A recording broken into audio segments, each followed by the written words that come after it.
Hello beautiful yogi, it's Nica from NicaBautista.com. In today's video, we're doing things a little bit differently. So I know it's been a hot minute since I posted the last time on YouTube, but I'm doing things a little bit differently and I'm bringing you some amazing guest speakers that I've had the honor of sitting down with to have a chat about their yoga journey.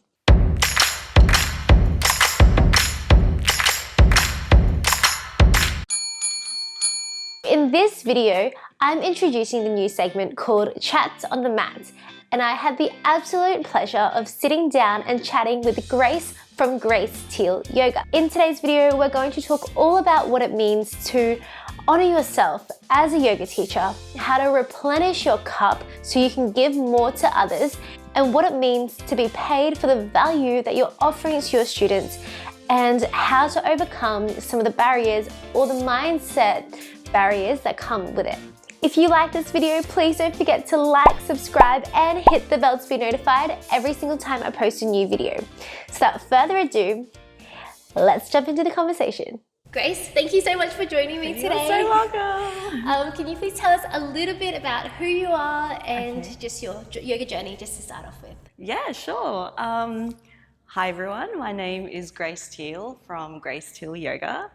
Yoga came into my life in fact, I did my very first class when I was around 15, 16 years old, and it was hella boring. Really? Yeah. What kind of class was it? Well, because I used to be a dancer, and then our instructor would always get us to do a stretch before we did like our dance class. Yeah. And that was the yoga, and it was always like so boring to me. Like, let's get this over and done with. Let's do the dancing, right? Yeah. And then since then, like it just kind of came in and out of my life. Yeah. I found myself going to yoga classes randomly at uni. Yeah. Sometimes it would be on TV and I would just join in, but it still was very boring to me. Yeah. Was it like a slow flow? Or was it Was it this, like, did you find it was boring from the different classes that you were going to? Like, was it?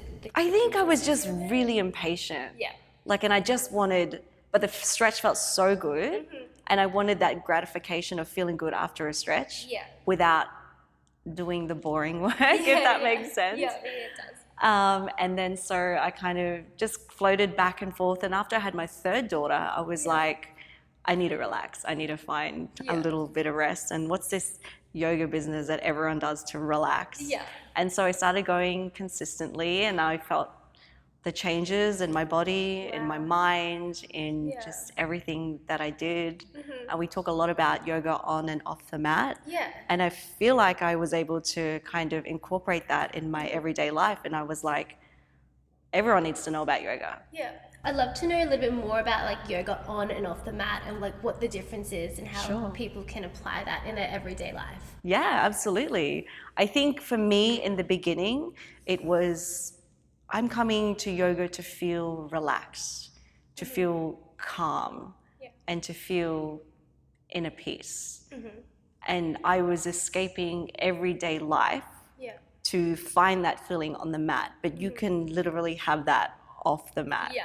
So wait. Exactly. Like I would like be so stressed trying to get to class to be calm when you can be calm going to class. So that was the first experience for myself in terms of taking it on and off the mat.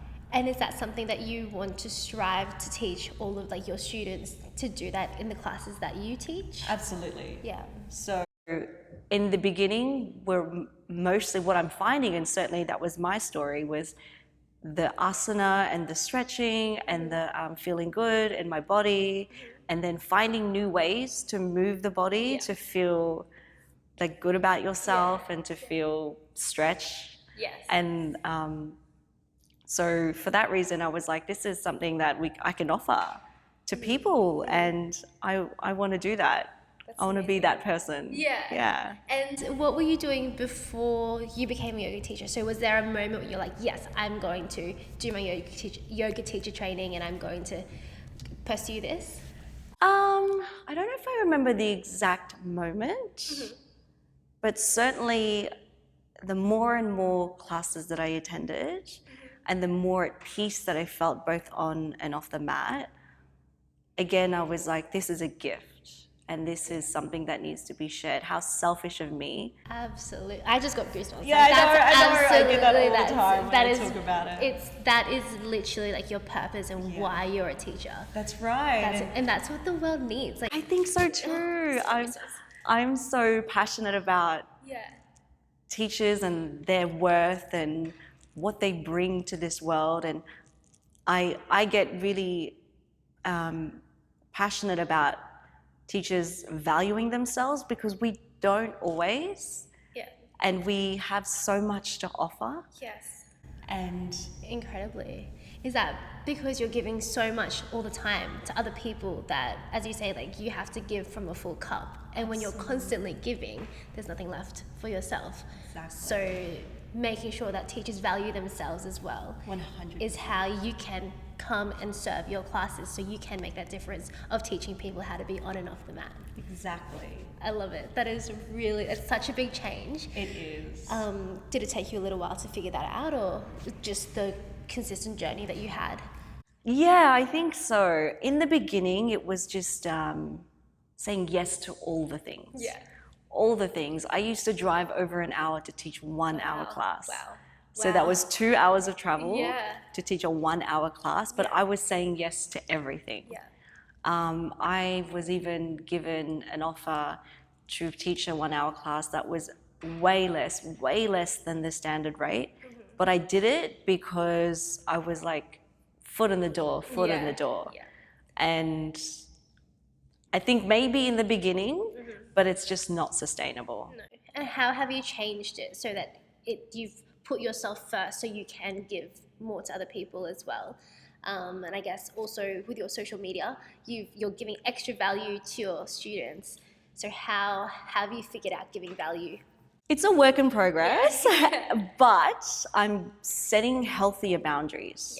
So because I'm also a mum, so weekends I don't do. I very rarely do. School hours as well, when my children are at school, so I know that, you know, they're safe and I'm there for them when they're not at school. So that's another thing that I do. And I'm also pretty selective about what types of classes that I do teach.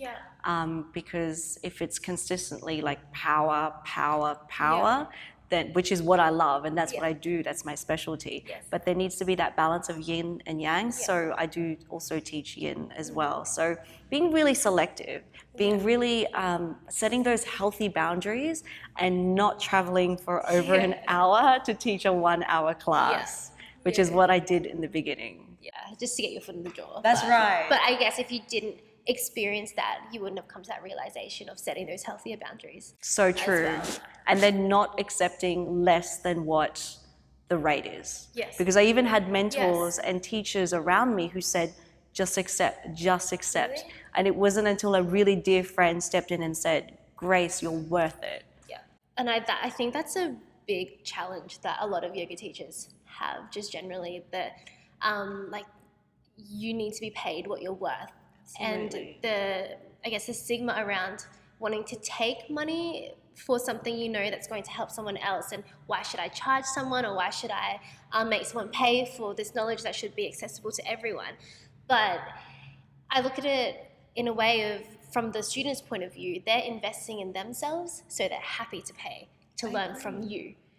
And when you can flip that around, it empowers you, or as a teacher, to be okay with accepting, to be paid for what you're worth, and not literally, you're not walking around with a price tag on your head. It's just about you're offering value, and you've invested in yourself to begin with to do your own training, and then your students are investing in themselves to learn from you.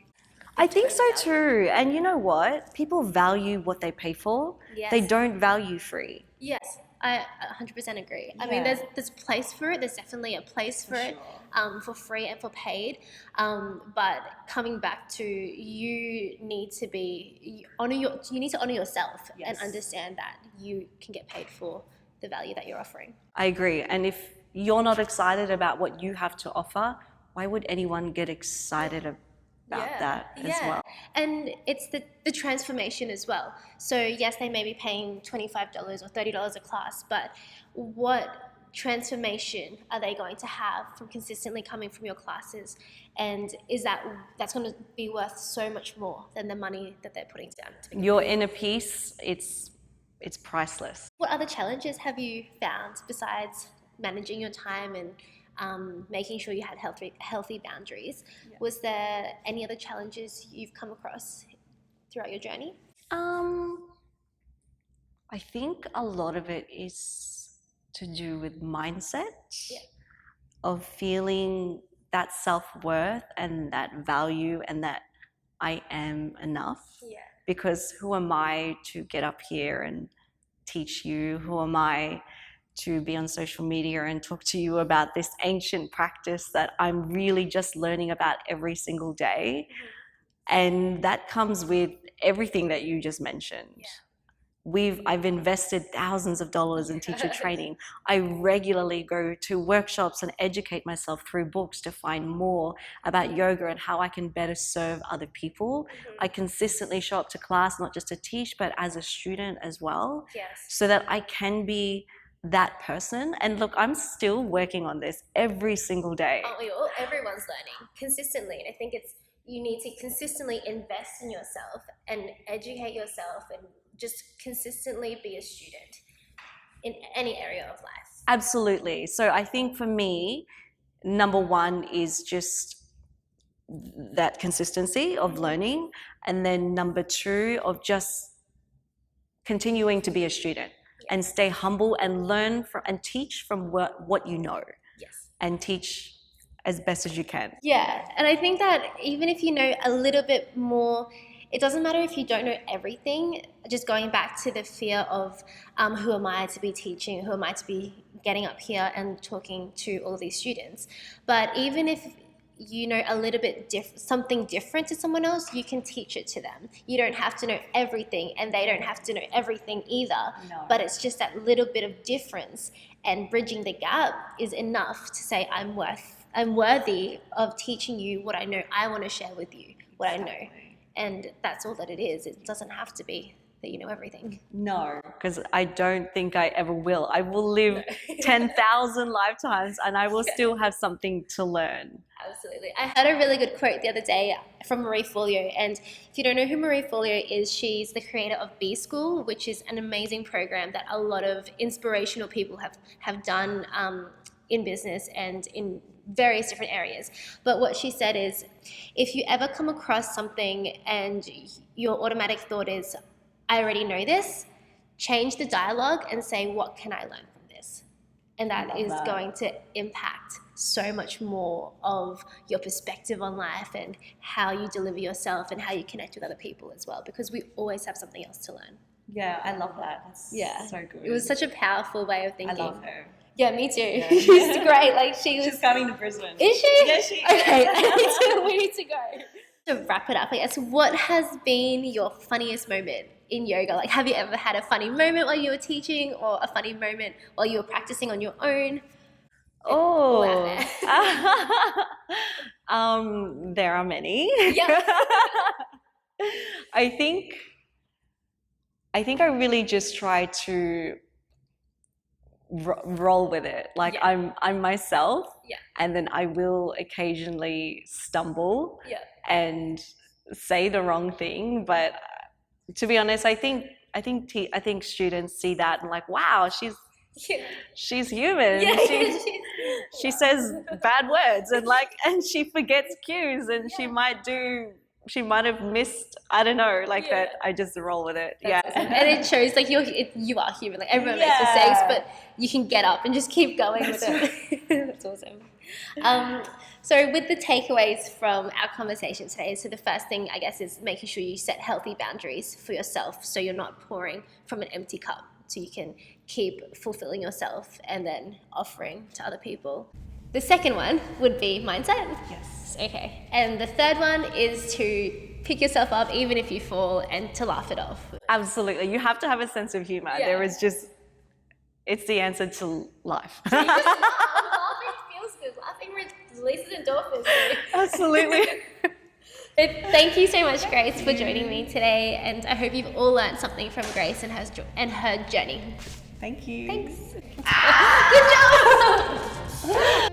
There you have it. I hope you enjoyed the conversation. If you did, please don't forget to give this video a thumbs up and comment below with your favorite takeaway from our conversation. If you want to know how to grow your yoga business, watch this video here. Or if you want to learn how to use Instagram specifically for yoga, watch this video down here. So the light in me honors the light in you. I'll see you in the next one. Namaste.